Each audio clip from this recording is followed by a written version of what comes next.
Olá, hoje é dia 17 de dezembro de 2015 e você está ouvindo a 73ª edição do Ainda Sem Nome, o seu podcast predileto sobre comunicação digital.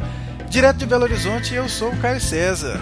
E daqui de São Paulo eu sou o Felipe Men. Beleza, Caio? Tudo bem, cabeça? Como é que andam as coisas aí? Tudo certíssimo aqui nessa São Paulo maravilhosa. Já instalou o Telegram? Não, ainda não. Tô aproveitando a vida sem WhatsApp, eu tô achando que tá sendo muito mais legal do que eu imaginava que seria. Cara, eu acho Você já instalou? Eu já tinha instalado antes, né, cara? Eu sou daqueles caras que desde, sei lá, de 3 anos atrás fica enchendo o saco dos outros pra instalar o Telegram. Mas... tipo Google Plus e tal, né? Tipo Google Plus.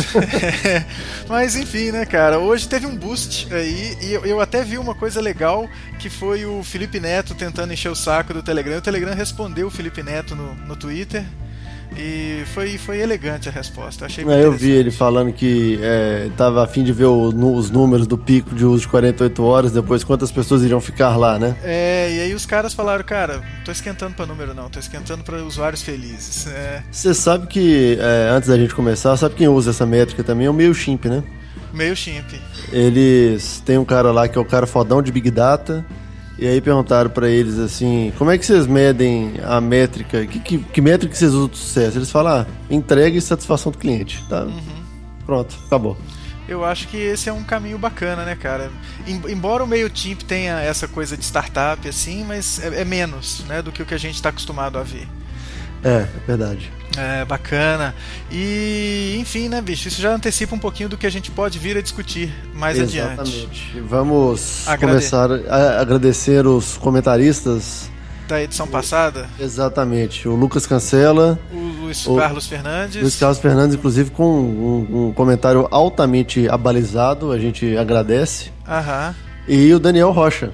É isso aí. Popular CEO. Popular CEO que abrilhanta hoje esta edição, né? Ele e o cara que tá vendendo chup-chup aqui na porta da minha casa, né? Não sei se vocês estão conseguindo ouvir. Não, é o chup-chup especial. Vai querer ou vai correr? Ele está cantando agora. E aí, CEO, você vai querer o chup-chup especial ou vai correr, cara?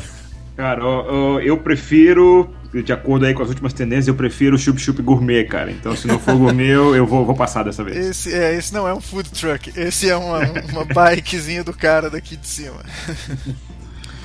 Mas, cara, valeu por aceitar o convite para participar aí do Ainda Sem Nome. Agora, diretamente, né? Porque você tinha dado seus inputs num outro episódio aí sobre qualificação das pessoas. Isso aí. Prazer é todo meu, hein? Estamos aqui na base de Miami do podcast, sabe? Tá ficando global o negócio. Coisa Nosso outpost na América do Norte. Pois é. Bacana demais. Muito obrigado por aceitar o convite, cara. Será um prazer. É um prazer já, né? Vale dizer para os que escutam Ainda Sem Nome que o CEO é um também da velhíssima guarda da internet comercial no Brasil, especialmente em Belo Horizonte, né, CEO? Nossa, cara, eu tava lembrando aqui que eu consegui meu primeiro emprego lá em Belo Horizonte, programando em Perl. Então, pra você ver, cara, tem quase 20 anos já. Puxa vida, hein? Realmente, da velhíssima guarda, cara. Só deve ter umas 3 ou 4 pessoas aí que ganham da gente aí em senioridade da internet em Belo Horizonte. Que estão no mercado ainda, então menos ainda. Que estão ainda, é verdade. Ai. Pois é, cara, outro dia me caiu a ficha de que eu trabalho com esse negócio desde 95. Cara, o tempo passa, o tempo voa e nem Bamerindos existe mais, né? Nem o Bamerindos já era. Ainda não, né? Ainda tem coisa pra investigar lá, mas tudo bem. Não cai não chega. É igual a prisão do Azeredo anunciada ontem, que eu tô, enfim... Vai ser igual o bloqueio do WhatsApp. Eu tô apostando que ano que vem eu vou encontrar com ele no Minas Tênis Clube ainda. Senhor, mas vamos, primeiro de tudo, a gente tem trocado muita ideia e você tem feito um comentário que você fez quando a gente falou das qualificações que o profissional hoje tem que ter. A gente falou especialmente de jornalismo, mas de comunicação no âmbito geral, porque é o tema deste podcast. Antes, hoje você está na Lineo, é isso? Fala um pouquinho aí. Eu estou na Linio. A Linio é uma empresa de e-commerce que atua no mercado latino-americano menos Brasil, ou seja, América Latina de língua hispânica. A Linio tem 2.000 funcionários, é uma empresa de e-commerce no esquema de marketplace, né, que os sellers podem ir lá, os vendedores criam suas contas e começam a vender suas mercadorias no nosso site. A Linio é uma empresa da Rocket Internet, que é uma empresa alemã global, que basicamente copia os modelos de negócio que têm sucesso nos países mais desenvolvidos, mercados mais maduros, e utiliza em países emergentes que não têm tanto suporte dessas grandes empresas de internet. E assim, estou aqui tem 4 meses já e estou cuidando da área de mobile. E assim, como eu estava te falando, comentando com o Caio e com o Felipe, é impressionante como o e-commerce e o uso de mobile na América Latina são muito fortes. Em países cujo mercado é menos desenvolvido que o Brasil, compras já são quase 40% feitas via aplicativos. Então, acho que a questão da comunicação digital, especialmente no que tange aí aplicativos e tal, está ficando cada vez mais importante, né? Porque hoje em dia literalmente é tudo no smartphone. Então eu estou aí vivendo essa realidade dia a dia e tem sido bem interessante. Cara, aí, enquanto você estava apresentando a Rocket, me veio a coisa, essa posição de falar de clonar os modelos de negócio, isso é aberto, assim, os caras, beleza, a gente faz isso mesmo? Sim, ou é uma percepção só? Não, é uma posição, porque o que acontece? A posição da empresa, do CEO da empresa, no fundador da empresa, é de que a Rocket constrói companhias, constrói empresas, a Rocket não constrói inovação. Né? Isso é uma posição um pouco radical, porque esse modelo funciona muito bem no começo. Por exemplo, você pega o modelo, sei lá, de Amazon e coloca no Sudeste Asiático, ele vai funcionar por algum tempo.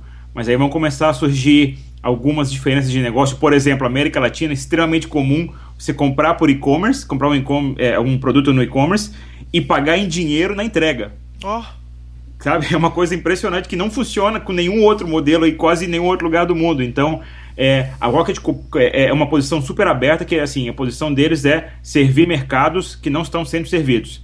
Né? E por isso a posição da empresa é de construir companhia, né? Construir companhias e empresas. Então, o grupo agora tem mais de 80 empresas, né? E assim, é uma posição aberta e que, sabe, mercados, por exemplo, como você pensa, Colômbia, México, Indonésia e Malásia, só aí a soma já dá tipo uns 600 milhões de pessoas. Sim. Né? Que de repente não tem uma Amazon, não tem um eBay e tal. Então acho que é um propósito válido. Obviamente nessa comunicação de inovação e tal, que está nessa história toda de hoje, talvez não seja a história tradicional, mas eu acho que em termos de servir o consumidor esses mercados, eu acho que é interessante. E como é que funciona, aí, antes de eu fazer até a segunda pergunta, mas como é que funciona esse negócio? Porque isso dá um impacto logístico na coisa, né? Você não pode agora delegar logística, entrega para correios, para transportadora, já que o cara vai receber na hora que entrega, né?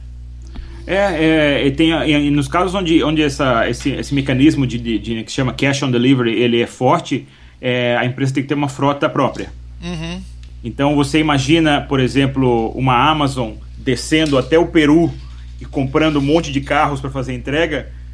É difícil de imaginar isso. É complexo. Né? Então, por isso que esses modelos de negócio eles começam como clones, mas dependendo da realidade de cada país, eles vão evoluindo. E como assim, a Argentina é um país complicado de fazer negócio, né? México tem suas características, então eu acho que essa capacidade de se adaptar ao mercado local funciona dessa maneira. O cash on delivery para mim foi uma surpresa total, assim, as pessoas compram e quando vai lá o rapaz entregar, aí ela paga em dinheiro ou na maquininha de cartão, mas ela tem que ver a pessoa cobrando. Ver o produto e ver a pessoa cobrando, senão ela não compra. Que interessante isso, coisa, cara. Bicho. Que interessante. E aí você fala das peculiaridades, são principalmente peculiaridades culturais, né? Nada muito diferente disso. Culturalmente falando, assim, países que ainda a penetração de cartão de crédito não é tão grande, né? Países também, por exemplo, onde as regras de importação são diferentes. Então, por exemplo, no caso a Amazon vem ao Brasil, ela não vai conseguir vender produto importado, né? Porque as taxas são altíssimas, mas Peru, por exemplo, na taxa de importação é 15%, é um modelo de negócio completamente válido. A Argentina é um modelo de negócio completamente impossível, né? Porque não se pode importar produtos para a Argentina sem um monte de regulamentos que incluem, que eu posso até contar uma história sobre isso depois. Então, acho que é uma questão cultural, mas é uma questão também de modelo de negócio, né? Que cada país tem o seu modelo de operar, né? Eu me lembro que quando eu estava na Bolívia, lá comprar produtos importados era muito barato porque praticamente não tem indústria no país, né? Verdade. Então eles têm que importar, e aí por isso as alíquotas são muito mais baixas.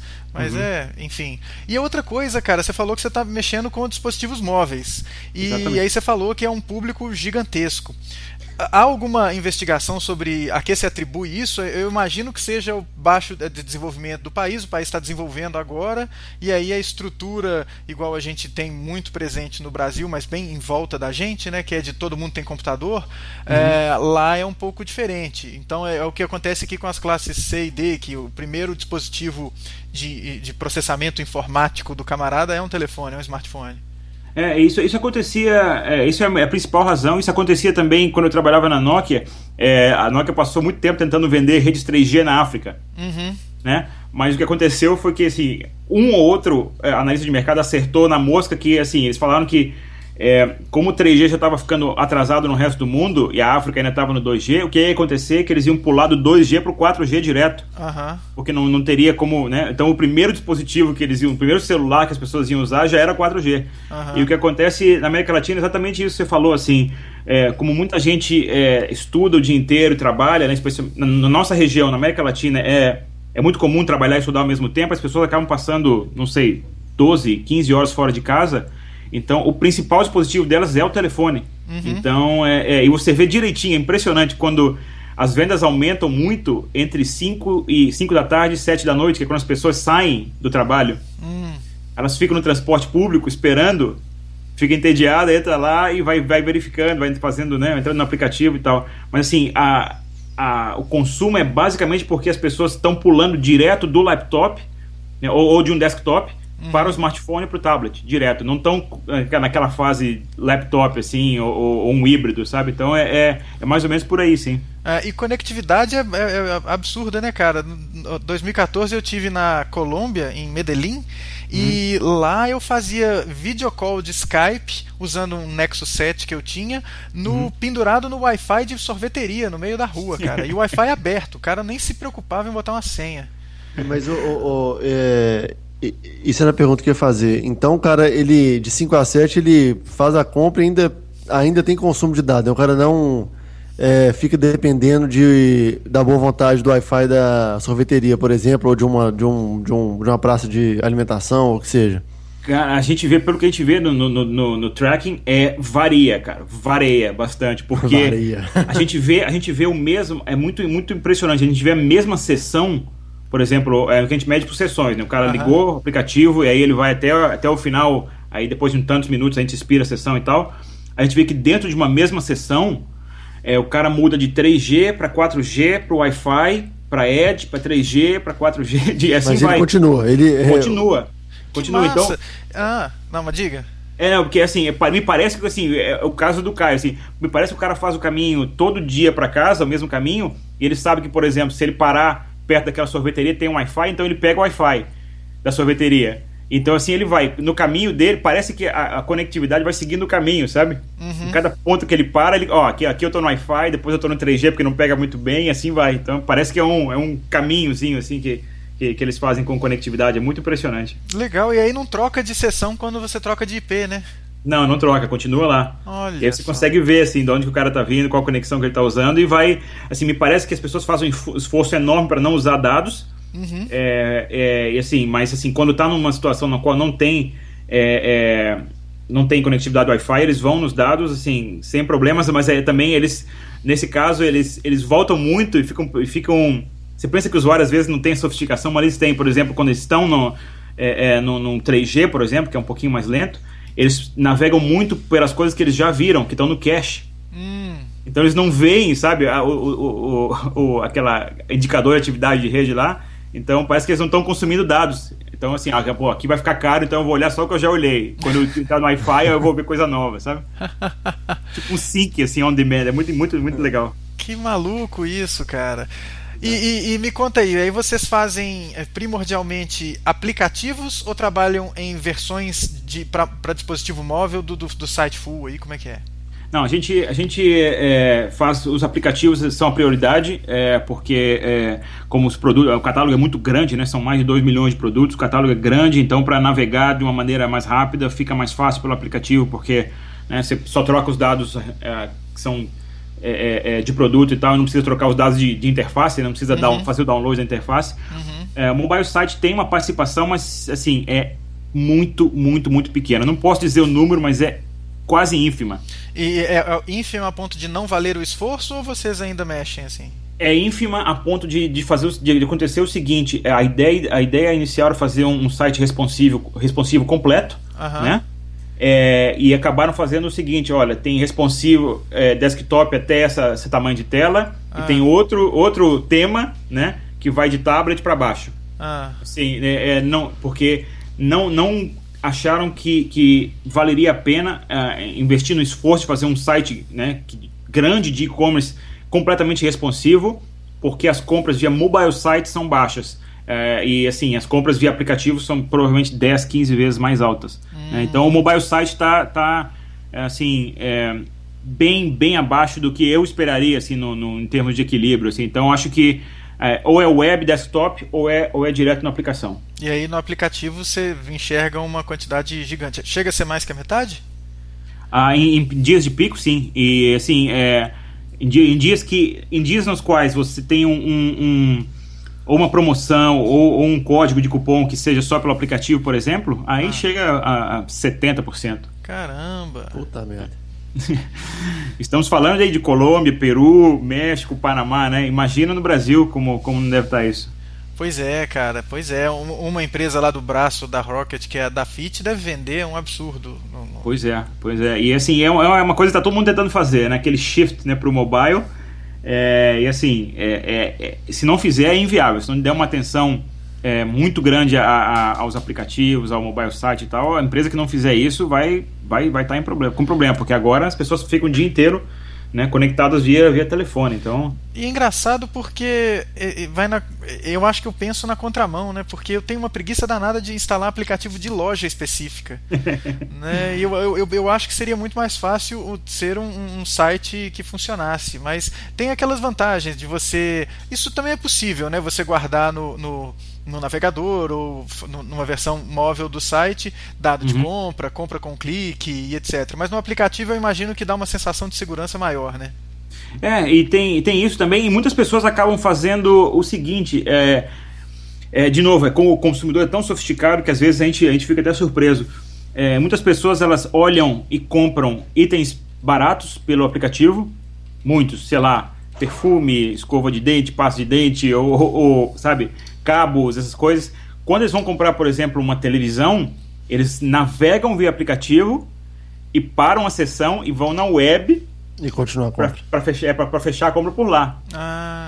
Então, eu acho que o computador ainda dá mais uma sensação de segurança, mas o telefone dá aquela sensação de, tipo, utilidade, né? Sim. Vamos fazer aqui rapidinho, comprar isso aqui rapidinho, mas para coisas compras que exijam pensar um pouco mais, né?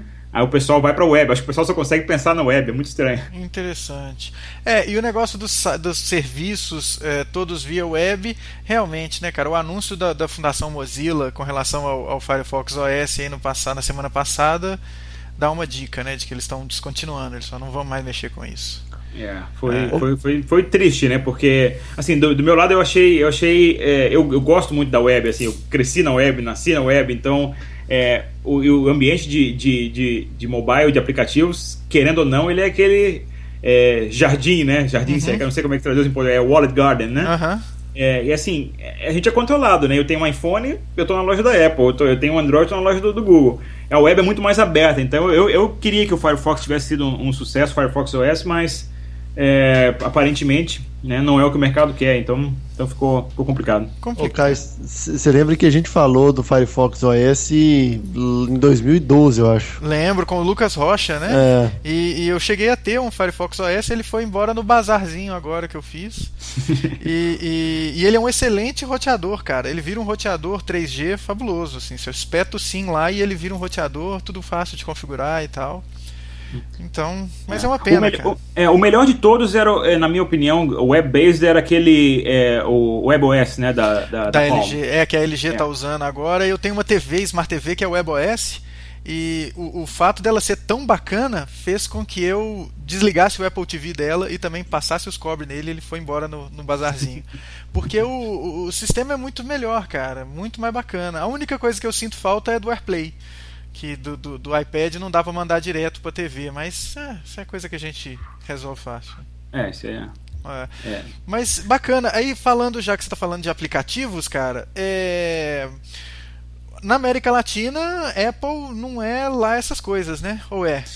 É o seguinte, em termos de volume, não, definitivamente não, mas acho que tá virando um axioma que o fato de que o usuário iOS gasta mais dinheiro. Ponto. Entendi, porque é o cara que tem mais grana, né, para comprar. Isso. É o seguinte, a proporção é a seguinte, é a proporção que a gente tinha visto também em outros trabalhos. O usuário de Android, geralmente na América Latina você tem 4,5 vezes mais usuários em Android do que iOS. Ou seja, o Android é 85%, e as vendas são iguais, 50-50. Caramba! Então tem que ter um esforço aí, e a galera tem que desenvolver o aplicativo para iOS, agora usando o tal do Swift. Não tem jeito, tem que desenvolver. Eu acho que tem o ideal, né, para uma empresa seria fazer um aplicativo, né, multiplataforma, um código só para as duas plataformas. Isso ainda não é. Tem várias ferramentas que fazem, mas ainda a usabilidade disso ainda é bem razoável, tem muitos problemas. Então, encarece o desenvolvimento. Uma startup hoje que começa tentando fazer aplicativo para 2 plataformas, ela vai gastar dinheiro. E isso é uma coisa complicada para todo mundo, até pra gente aqui nesse mundinho de podcast, né, cara? Porque você tem o podcast, muito embora a experiência... Você tem iOS, né, cara? Isso. Para a experiência, para quem tem iOS lá usando o aplicativo Podcasts, parece que tenha piorado bastante, mas você tem um negócio que é mais, sei lá, suave, mais transparente de usar podcast no iPhone. No Android, bicho, é complicado, né? Aí eu imagino um samba. E eu fiquei sabendo outro dia de um aplicativo chamado Overcast, que parece que é muito bom para iOS e que também não tem versão para Android. E enfim, né, cara, aquele negócio, monetização, né? Onde você vai monetizar primeiro? O cara, né, vê esses dados, ele escolhe o iOS. Às vezes não pode nem ser verdade, né? Mas a tendência parece ser essa. Pois é.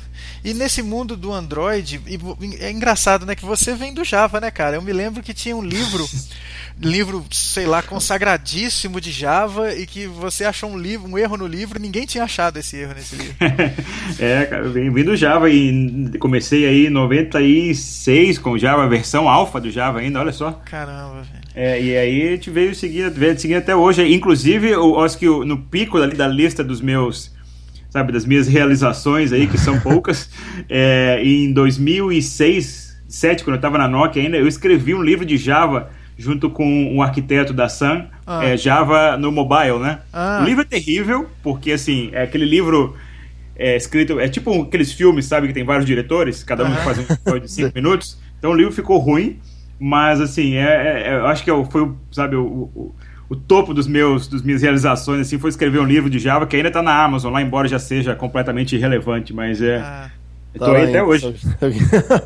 Se alguém quiser comprar para cara, isso é um grande feito. Dá para achar você pela busca por autores na Amazon. Isso é um negócio. Imagina só, olha só.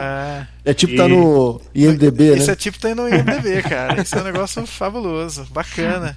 E era J2EE, né? J2ME no Symbian. No Symbian. O Symbian, vê se pode. Ainda existe gente que usa isso, cara? Não existe mais, já era. Porque quando a Microsoft comprou a Nokia, morreu, né? Morreu e assim, morreu antes, né? Ele morreu quando a Microsoft comprou a Nokia, foi a confirmação, né? Mas ele já tinha morrido no dia que o nosso CEO da época falou que ele tinha que tava com um problema ali, naquele memorando que ele mandou a plataforma em chamas lá. Isso foi o dia que o Symbian morreu, mas assim, para mim o que é muito impressionante é o fato de, em 2008, eu trabalho numa empresa que tem 65% do mercado em smartphones, e em 2011 eu trabalho numa empresa que tem 3% do mercado de smartphones. 3 anos, né? É uma cachoeira, né? Uma queda, assim, vertiginosa. Puxa vida. E você já experimentou as coisas que... Agora nem existe mais Nokia como fabricante de telefones, né? Não, agora é só rede. Pois é. Você já experimentou alguma coisa da finada agora Microsoft? Eu tinha o Lumia, né, meio por obrigação, né, assim, quando eu trabalhava lá eu tinha o Lumia. Eu acho o Windows Phone bom, eu acho muito bom o Windows Phone, é muito usável, cara, tem umas sacadas muito legais, que é a questão de centralizar, por exemplo, questão de contatos e tal, em um aplicativo, né, que se chama People. Você tem lá, assim, todos os contatos do LinkedIn, do Facebook, tá todo mundo num lugar só, com o telefone, tudo já é linkado automaticamente, não triplica os contatos. Eu até tava rindo que um amigo meu pegou o Android Marshmallow e fez um upgrade e o negócio sextuplicou os contatos dele, então ele tava com tipo 12 mil contatos na agenda. Sim. Então, essa parte é boa. O Windows Phone ele é muito legal para essa questão de, assim, usuários, né? O pessoal que fica ali é mais passivo e vê o conteúdo sendo pushed, né, para ele, assim, na tela do aparelho. Só que eu acho que a falta de aplicativos ela é latente, e isso é uma coisa que não vai ser solucionada. Ninguém vai fazer aplicativos para uma plataforma que tem 3%, né, de market share. Pois é, isso me dá um pouco, porque, olha só, cara, você quer falar uma coisa, Cabeça? Não, é que eu pensei nisso aí, em cima daquela polêmica do aplicativo do Bolsa Família para iOS. Que, obviamente, uma parcela ínfima dos beneficiários do programa devem ter um telefone da Apple, mas às vezes você põe isso no edital e o cara tem que fazer, entendeu? Então, às vezes o cara ia fazer um aplicativo para o Windows Phone só porque tem que cumprir uma exigência legal, mas jamais por opção de mercado. Eu acho o produto bom, assim, eu talvez não concorde com o jeito que o anúncio foi feito e nem como as coisas aconteceram, mas o produto é bom, só que, assim, competir com o Android, né? O Android eu considero o novo Symbian, né, em termos de penetração e de abertura e tal. Competir, quem acabou com o Windows Phone, na minha opinião, foi o Android, não foi o iOS.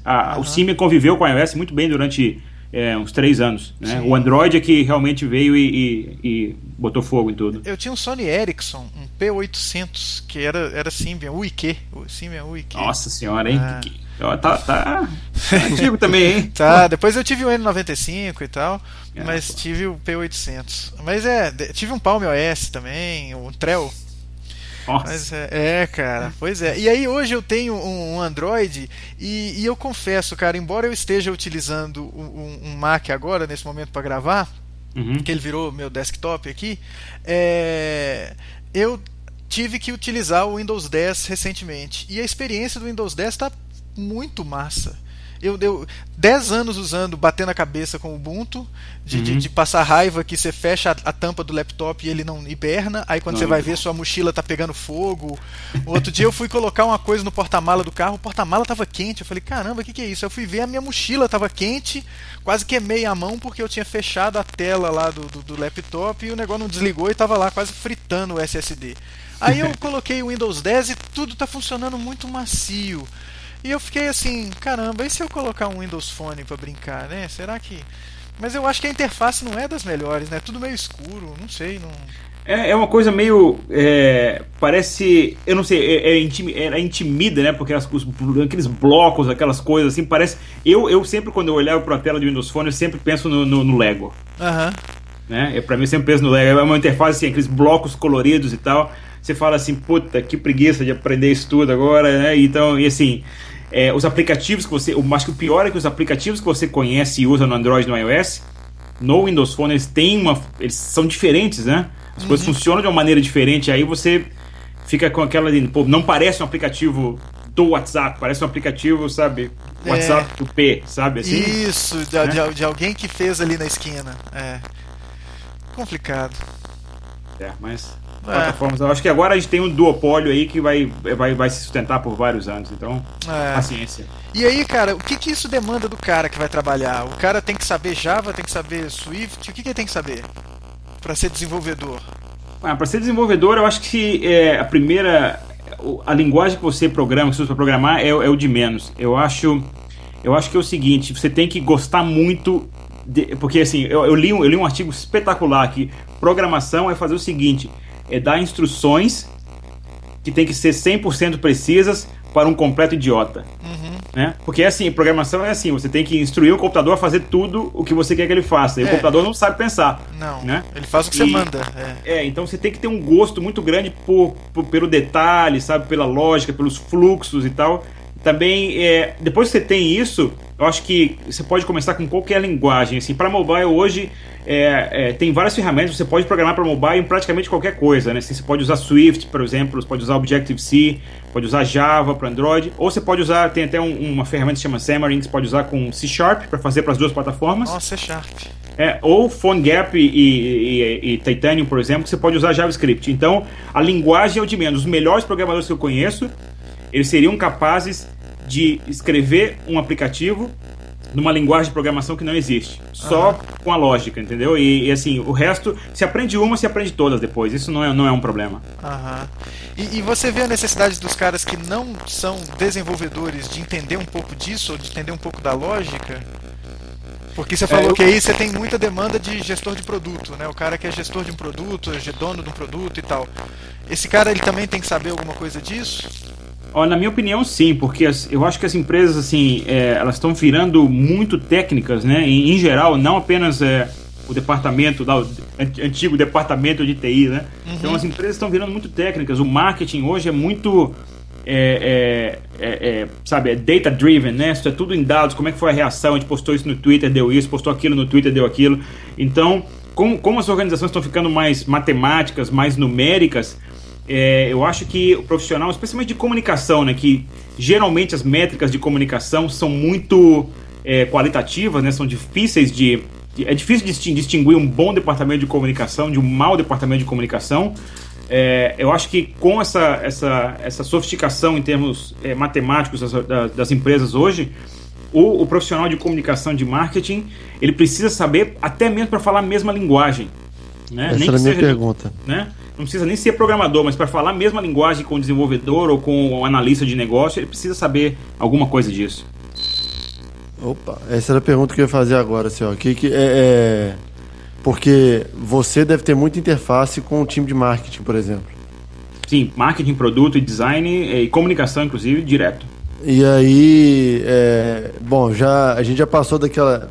Imagino que a gente já deve ter passado daquela época onde o cara de comunicação ou de marketing não sabe bulhufas e tem que entender ou tem que passar um briefing, fazer alguma coisa para o time de TI, o time de tecnologia desenvolver.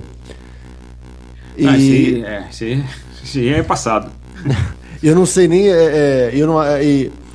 eu vejo que a obrigação é muito mais do time de comunicação saber pelo menos o básico de tecnologia para poder fazer o negócio andar, né? É claro. A gente tem um exemplo, acho que um exemplo legal, até eu não citei naquele comentário, mas quando eu trabalhava na Amazon, por exemplo, que eu era gerente de produto, eu tinha que entrevistar muita gente de marketing, né? E o marketing na Amazon, isso não é um segredo, não estou divulgando nenhuma informação privada. Marketing na Amazon é inteiramente baseado em dados, né? Então você tem que saber como fazer uma regressão linear ou como, sabe, fazer uma correlação, descobrir se tem correlação ou não entre ou causa, né, uma relação de causalidade entre duas variáveis ou não. E 90% das pessoas que eu entrevistava, a descrição de sucesso dela dos empregos anteriores era: eu chamava a agência, fazia um briefing, a agência fazia e eu aprovava a campanha. Esse profissional, para mim, se ele não está agora, ele vai se tornar extinto nos próximos 5 anos. Né?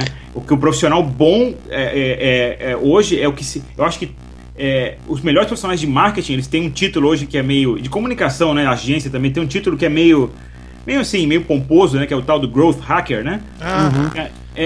Mas esses caras são profissionais de marketing ou de comunicação que entendem um pouco de números, né? Então, o melhor profissional de marketing, inclusive aquele que eu contratei eventualmente lá na Amazon, foi a pessoa que falou, não, a minha campanha eu fiz com o Facebook Ads, ela teve isso aqui de custo, isso aqui de custo de aquisição por consumidor, a métrica foi essa, o spend foi esse. Então a pessoa sabia absolutamente de tudo, dos dados numéricos da campanha que ela tinha feito.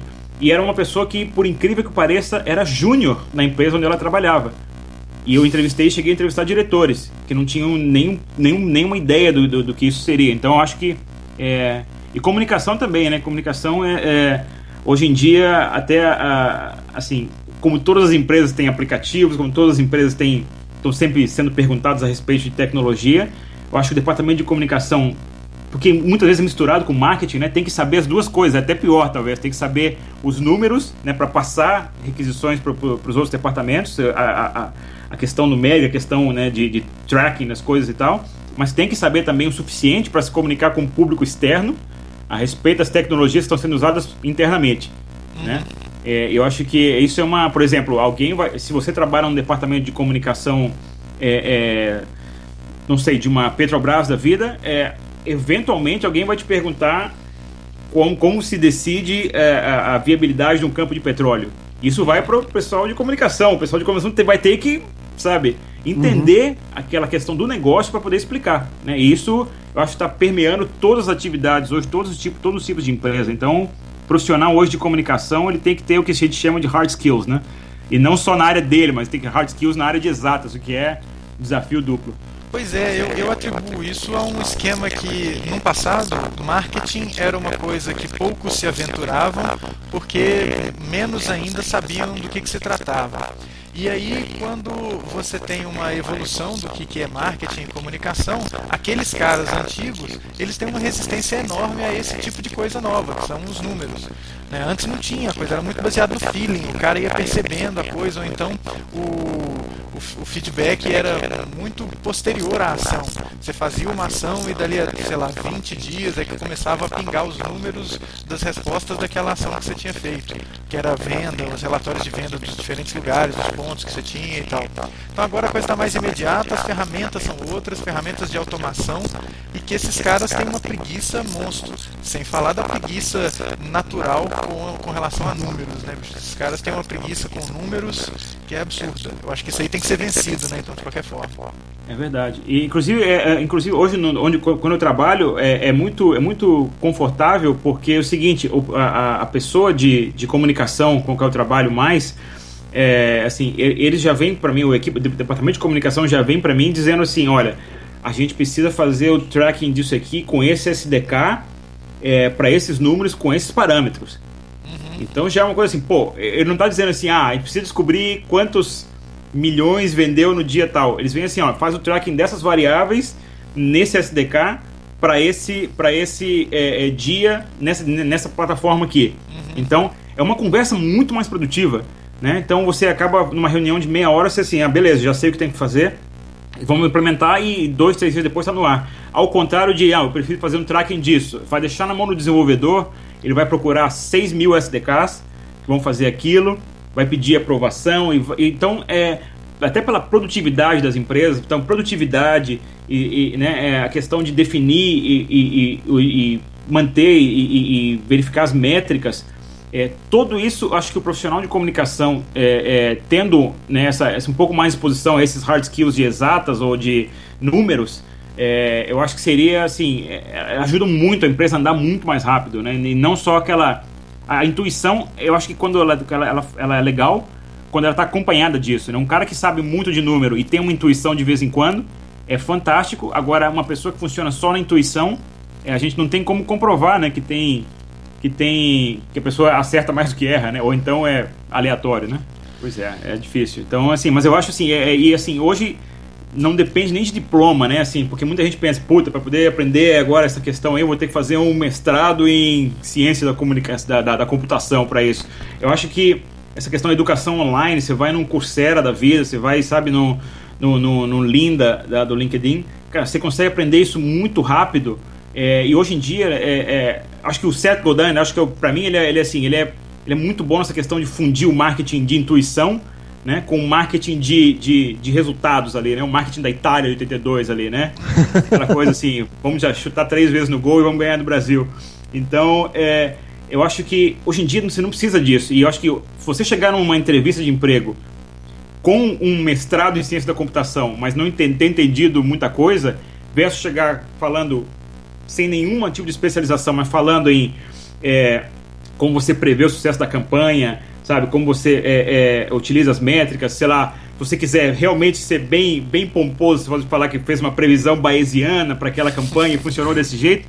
Eu acho que até para o linguajar, assim, você aprender a ferramenta e usar o linguajar correto nas entrevistas, você não precisa gastar centenas de milhares de reais em pós-graduações, esse tipo de coisa, né? Assim, óbvio que sempre ter uma educação formal é muito bom, mas necessariamente eu acho que você ser capaz de aprender continuamente, assim, e falar aquela língua, eu acho que é uma coisa que tem tanto valor quanto. É uma pena que a gente só chegou nesse assunto agora, com quase 40 minutos de episódio, porque esse era o ponto da qualificação, é um negócio também que eu queria ter falado. Outro dia eu estava numa reunião, e aí um cara falando sobre um programa de treinamento, ele falou assim, putz, isso aqui é para gente qualificada, isso aqui eu tô falando de gente que tem diploma, gente que é contador, advogado. Eu falei, bicho, isso é tão fora do meu mundo, cara, tipo... Sabe, você não pode...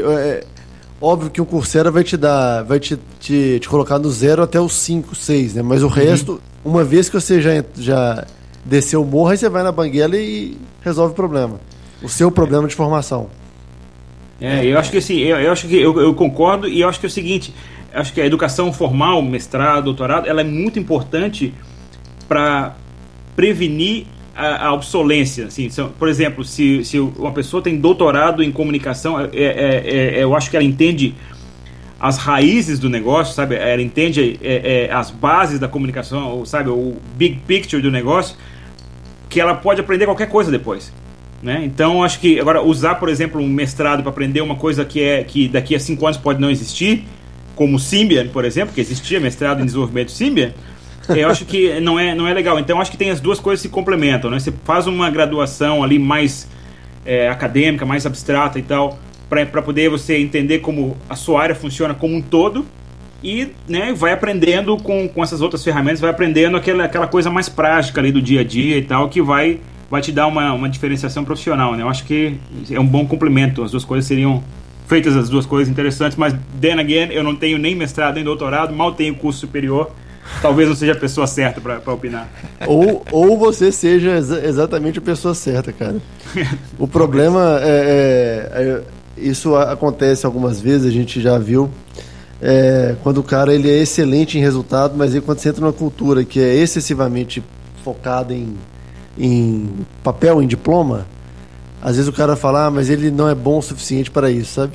Cara, não deu nem tempo da gente falar de Donald Trump, cara, e a gente falando antes de começar a gravação, de falar afirmações absurdas, a gente poderia ter falado um pouco sobre o rei das afirmações absurdas, mas que não se esconde no véu do politicamente correto, não é isso? É importante, né? Eu acho que é importante, assim, eu vejo dessa maneira. Eu acho que quando você dá liberdade para as pessoas falarem o que elas quiserem, mesmo que, né, seja ofensivo, seja desagradável, você sabe quem as pessoas são, né? Eu acho que se ele tivesse sido feito um coaching com ele ali do politicamente correto, olha, não fala disso, não fala daquilo, eu acho que ele poderia estar com muito mais à frente nas pesquisas do que ele está agora, porque ele podia passar como razoável, sabe?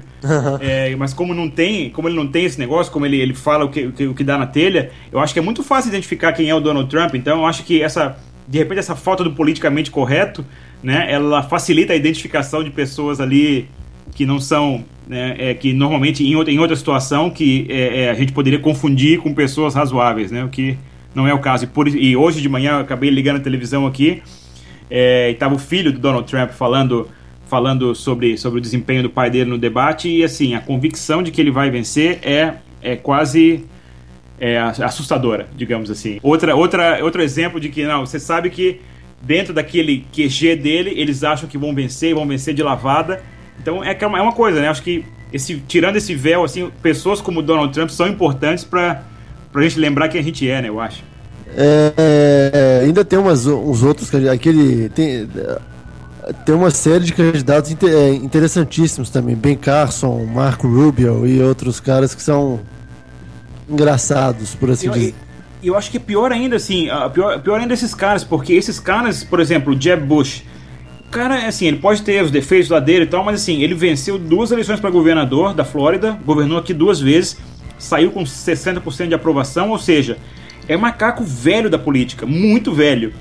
E eles não conseguem, esses macacos velhos da política não conseguem arrumar uma coisa que puxe o Trump para baixo, sabe? Assim, é impressionante, ele consegue, o cara veio com um discurso que é tão fora do eixo, que ninguém, nem esses caras conseguem fazer tudo. Por exemplo, o Ben Carson agora, ele subiu a 30% nas pesquisas, agora tá com 12%. Isso acabou já era. Porque os políticos tradicionais atacaram ele e tiraram o cara. Eles fazem o mesmo com o Trump e não conseguem, cara. Tem um editorial no New York Times chamando o Trump de fascista. E o cara tá com 40% nas pesquisas. É assim, é um estudo de caso, cara. O cara é o famoso... o político de Teflon, sabe? Acho que nunca houve como ele, sabe? Impressionante. Assim, inclusive no debate até falaram, até eu li um review interessante do debate, que eles falaram que por causa dele, né, de falando essas coisas aí, que ele ia destruir a Síria inteira tal, pra acabar com o ISIS, o debate acabou sendo um debate de quem era mais macho, sabe? Não, eu vou destruir o ISIS, eu vou bombardear tudo, eu vou bombardear a Turquia, eu vou destruir a Rússia, até só faltou alguém dizer que ia matar, sabe, o Putin com as próprias mãos, assim, pra poder ser mais macho do que o Trump, sabe? Então, ele pauta o debate, isso pra mim é um estudo, é uma tese de mestrado ou doutorado esperando pra acontecer. Ele é um caso, velho. Eu acho. Ele é um caso. Por mais amplo que isso pareça. Então... Senhor, valeu demais a sua participação, nossa senhora. Falamos tanto, cara, que esquecemos de fazer aquele formal convite para a contribuição. Então você que escutou o podcast até este momento, já nos finalmente, deixe seu comentário no nosso site, no aindasemno.me. Também assine o feed, tanto pelo iTunes, a gente está lá na loja, quanto pelo Android, tem enfim, a gente tem o endereço aí no nosso website.